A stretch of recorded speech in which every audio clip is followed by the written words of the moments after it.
Voices on Air.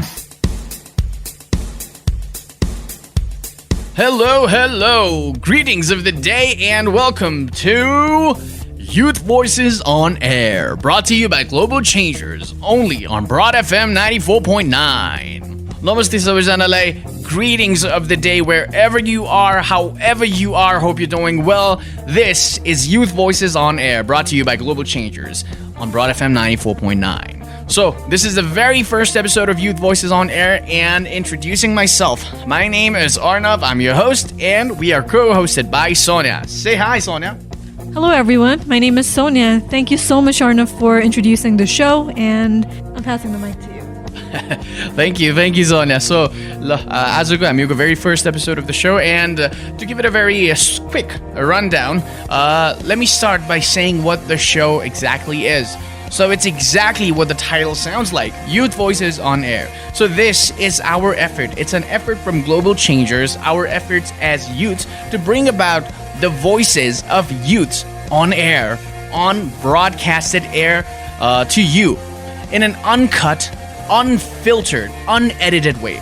So youthहरूको voices के छ अहिलेको burning issuesमा, real world issuesमा, local issuesमा, pressing issuesमा च्यालेन्जेसहरू के छ, हामी युथ भएर चाहिँ के आइडेन्टिफाई गरेको छौँ, त्यसको सोल्युसन्स के छ र हामीहरूले केही सुझाव दिन चाहन्छौँ भने फिडब्याक्स मेसेजेस के छ, त्यो हामीहरूले चाहिँ थीमेटिक ढङ्गले हरेक कुराको चाहिँ एउटा थीम राखेर चाहिँ every show has a theme, and we've tried to bring it to you and present it to you so that the Nepalese community who's listening to Broad FM 94.9 can know अहिले युथ्सहरूको चाहिँ धारणा के छ, हामी कुन डिरेक्सनमा headed छौँ भन्ने कुराको लागि चाहिँ as Global Changers we have brought it on Broad FM 94.9. So Global Changers भनेर धेरैचोटि भने मैले हैन. So what exactly is Global Changers? ल त्यो बुझाइदिनको लागि I would like to ask Sonia, किनभने she is also the president of Global Changers, everybody. So there you go, Sonia. What exactly is Global Changers? So Global Changers भनेको चाहिँ म अलि briefly नै भन्छु.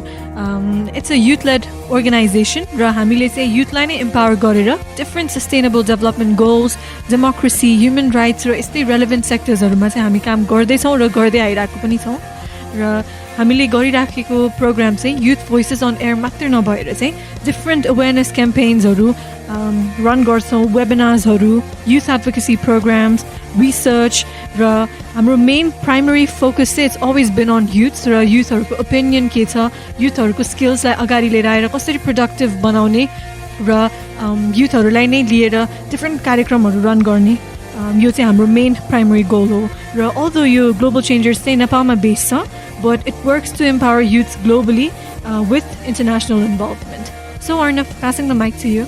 Okay, so thank you for the introduction. Ani Global Changers ले चाहिँ साच्चै मै youthको potentialsलाई चाहिँ recognize गरेर अगाडि सार्न खोज्दो रहेछ है.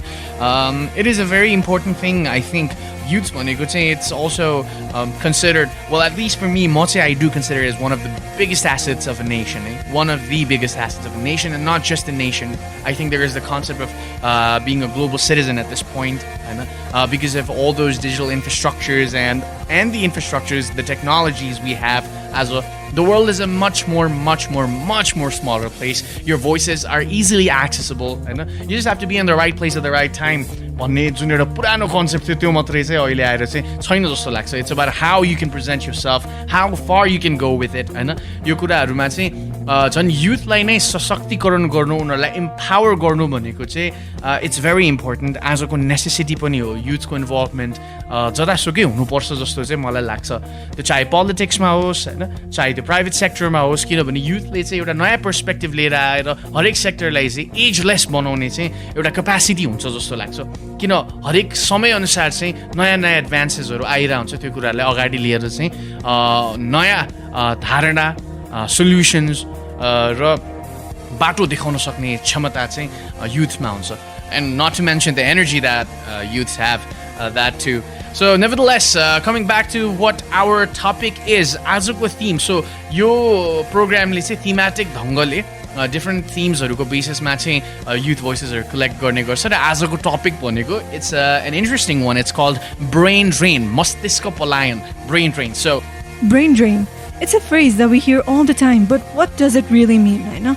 It's like simply भन्दाखेरि चाहिँ it happens when Nepal's brightest minds leave for better opportunities abroad र धेरैजना चाहिँ उहाँहरू रिटर्न पनि गर्नु हुँदैन यो इस्यु चाहिँ इट्स इन्डिड भेरी सिरियस तर यसलाई let's make it more relatable let's imagine Nepal as a football team होइन हामीसँग चाहिँ उत्कृष्ट खेलाडीहरू हुनुहुन्छ तर उहाँहरूलाई चाहिँ राम्रो प्रशिक्षण सुविधा र अवसर दिन सकेन भने they're all gonna leave for better teams होइन र यो हुँदाखेरि चाहिँ हाम्रो टिमलाई चाहिँ के हुन्छ कमजोर बन्छ होइन र that's exactly what's happening our young talents doctors lawyers engineers researchers and innovators are finding better platforms abroad while Nepal itself struggles with a talent shortage. And the numbers tell the story. हामीले हेऱ्यौँ भने past 3 इयर्समा मात्रै 2.5 million नेपालीहरू चाहिँ विदेश जानु भएको छ स्टडीको लागि र वर्कको लागि र लास्ट इयर मात्रै 900,000 प्लस स्टुडेन्ट्स र वर्कर्सहरू चाहिँ नेपालको एयरपोर्टबाट जानु भएको छ यो सङ्ख्या हेर्दा त it's clear that our youths don't see a future here र अफकोर्स यो पुरै नेगेटिभ पनि छैन नेपालीहरू अब्रड जाँदाखेरि चाहिँ उहाँहरूले रेमिटेन्स पठाउनुहुन्छ र जसले गर्दाखेरि हाम्रो इकोनोमी सस्टेन त हुन्छ 2023मा मात्रै रेमिटेन्स चाहिँ नेपालको जिडिपीको 26.6% थियो र त्यो चाहिँ अराउन्ड $11 बिलियन हुन जाँदो रहेछ होइन that's a very huge amount तर दीर्घकालीन रूपमा सोच्दाखेरि is this sustainable do we want Nepal to remain dependent on remittance forever कि अब हामी यस्तो वातावरण बनाऊ कि युवाहरू विदेश नगइकन हाम्रो यहाँ नेपालमा नै राम्रो अवसर देख्नु पर्यो होइन र सोल्युसन चाहिँ it's not easy but it's definitely possible यसको सोल्युसन्स पनि युथहरूबाटै आउनुपर्छ होइन र हामीले चाहिँ त्यही भएर युथ भोइसेस कलेक्ट गरेको छौँ र यो सेगमेन्टको लागि we've selected 2 voices from both dynamic youths Sadhana Adhikari or Regina Casey. So with that, let's vibe to the tunes of Sunflower by Post Malone. Welcome back to Youth Voices on Air by Global Changers on Broad FM 94.9. So I hope you enjoy the song. I hope you vibe to the song just as much as we did. Now, moving forward with the program, हामीहरु सुन्न गइरहेको छौं एकजना youth, one of the very first submissions, one of the very first people to bring their voices out, Miss Regina Casey.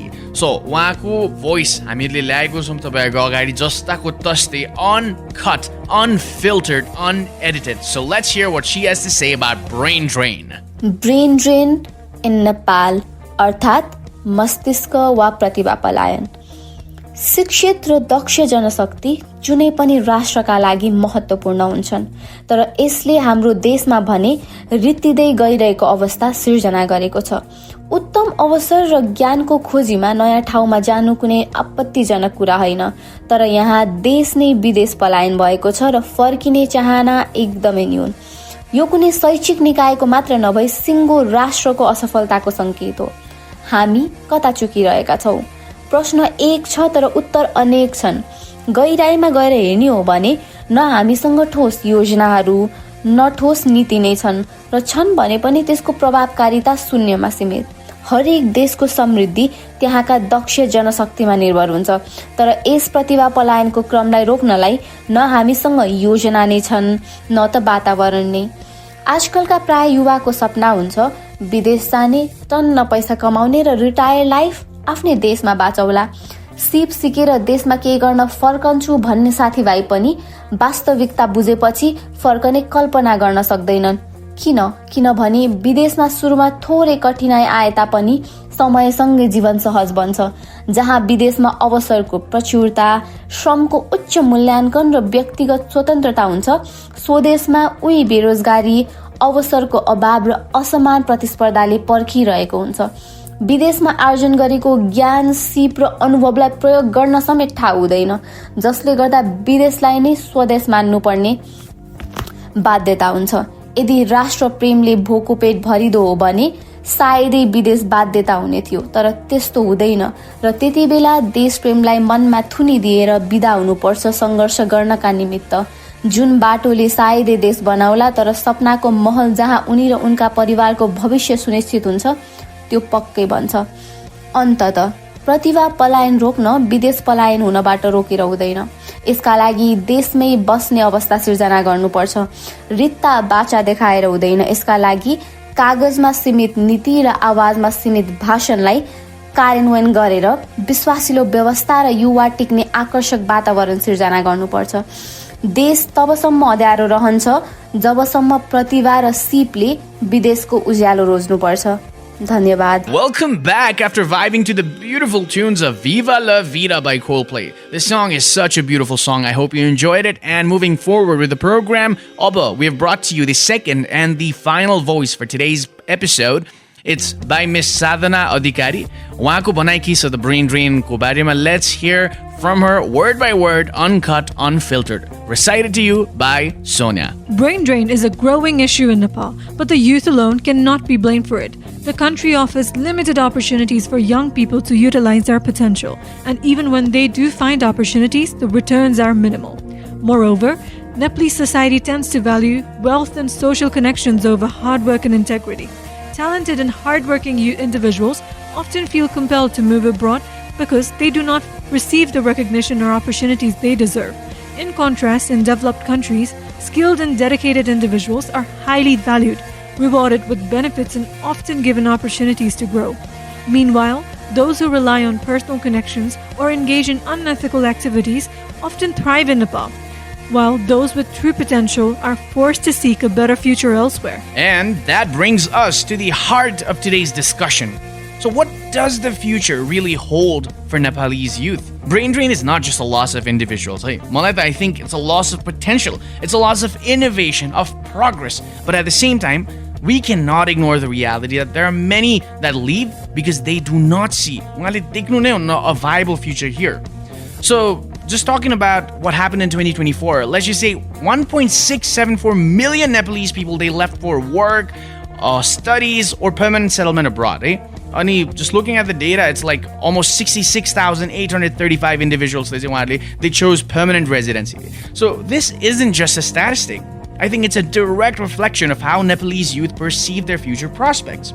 This is a loss of human capital that we need to recognize. This is a loss of human capital that Nepal cannot afford, especially when we consider the nation's youth actually make up to more than 40% of the population. But on the contrary, remittance they continue to be a significant lifeline for our economy, right? So contributing to almost like 26.6% to Nepal's GDP. However, let's not be fooled by this apparent success.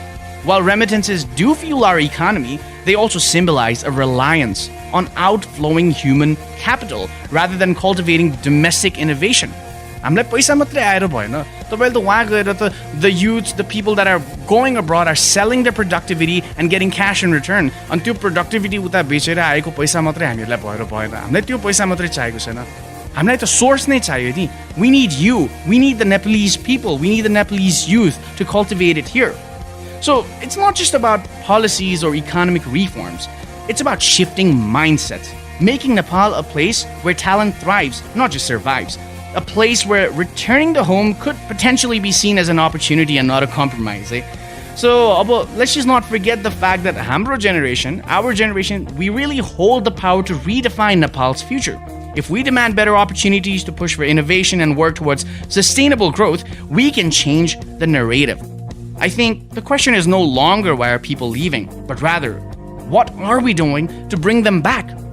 हाम्रो साइडबाट के effort गरिरहेछौँ त हामीहरूले पनि I think as being youth we should also look at the other side of the corner opportunities demand मात्रै गर्ने भन्दा पनि अपर्च्युनिटिज हामी आफैले यहाँनिर क्रिएट गर्नको लागि सायद नेपालमा सजिलो छ कि यो कुरा पनि हेर्नु पर्यो बाहिरको इकोनोमी बाहिरको कन्टेक्स्ट बाहिरको चाहिँ कल्चर कम्युनिटीमा गएर भोलि गएर एउटा सानो स्टार्टअप मात्रै गर्छु मेरो सामान्य क्यापिटल एउटा चाहिँ 10-15 हजार 20-25 हजारको क्यापिटलमा चाहिँ म के नयाँ गर्छु नि त मेरो आइडियालाई भनेर भन्यो भने त्यो कतिको सम्भव छ तर हामीहरूको यहाँनिर सोसाइटल स्ट्रक्चर कम्युनिटीको स्ट्रक्चरले यहाँ कसैको काका होला मामा होला चिनेको कसै न कसैको कोही न कोही त छ नि यो त हामीहरूको सोसल स्ट्रक्चरको एउटा एडभान्टेज हो जस्तो लाग्छ यसलाई पोजिटिभली पनि हेर्नु पर्यो नेपालमा हरेक मान्छेको काहीँ न काहीँ ट्रेस गर्दै गयो भने डिफ्रेन्ट पार्ट अफ द कन्ट्रीमा काहीँ न काहीँ आफ्नो घर भन्ने ठाउँ छ उहाँ आफ्नो कम्युनिटी छ हो सबैजना सशक्तिकरण भएको छैन तर यसको लागि हामीले एफर्ट दिने भनेकै हामी जस्तो युवाहरूले हो हैन ग्लोबल चेन्जेस जस्तो अर्गनाइजेसनले चाहिँ हामीहरूले अगाडि भोइसेसहरू लिएर आएर चाहिँ गर्न सकिन्छ त्यो स्याचुरेटेड ठाउँमा गएर कम्पिट गरेर भोलि गएर केही स्टार्ट गर्छु भनेर भन्नु र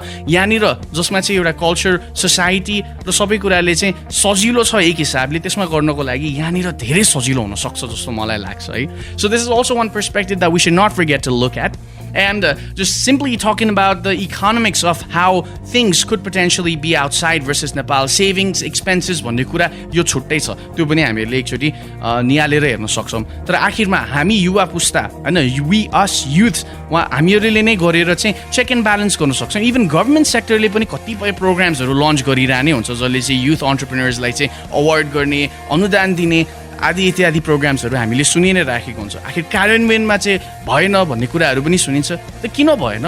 यस्तो कुराहरूमा चाहिँ डेमोक्रेसी भनेकै के हो भने राइट तरिकाले राइट टाइममा इन्टरभिन गर्न होइन हामीहरूले पनि सक्छौँ। हामीहरूलाई त्यो पावर चाहिँ अथोरिटी चाहिँ हाम्रो डेमोक्रेटिक सिस्टमले चाहिँ दिएको छ र त्यसलाई एक्सर्साइज गर्ने भनेकै आई थिङ्क जानेको बुझेको युवाहरूले हो। ग्लोबल चेन्जर्स जस्तो संस्थाबाट चाहिँ हामीहरूले आफ्नो भोइसेसलाई चाहिँ सशक्तिकरण गरेर यस्तै इनिसिएटिभ्सबाट गऱ्यो भने भोलि गएर आएको प्रोग्राम्सहरू एक्जिक्युट भएन भने त्यसलाई रेगुलेट गर्नलाई होस् अथवा एउटा प्याटर्नमा ल्याउनको लागि चेक एन्ड ब्यालेन्सको काम चाहिँ हामीहरूले गर्न सक्छौँ जस्तो लाग्छ। सो यसरी नै इभेन्चुअली हातमा हात राखेर हामीहरूले अलिअलि काम गर्दै गयो भने चाहिँ आखिरमा यो ठाउँ पनि सायद त्यति नराम्रो छैन जस्तो लाग्छ। हामीहरूमा अपर्च्युनिटिज नै नभएको होइन, तर छ, टुक्रा टुक्री छ, स्क्याटर्ड अपर्च्युनिटिज एभ्रिवेयर भएको छ जस्तो लाग्छ।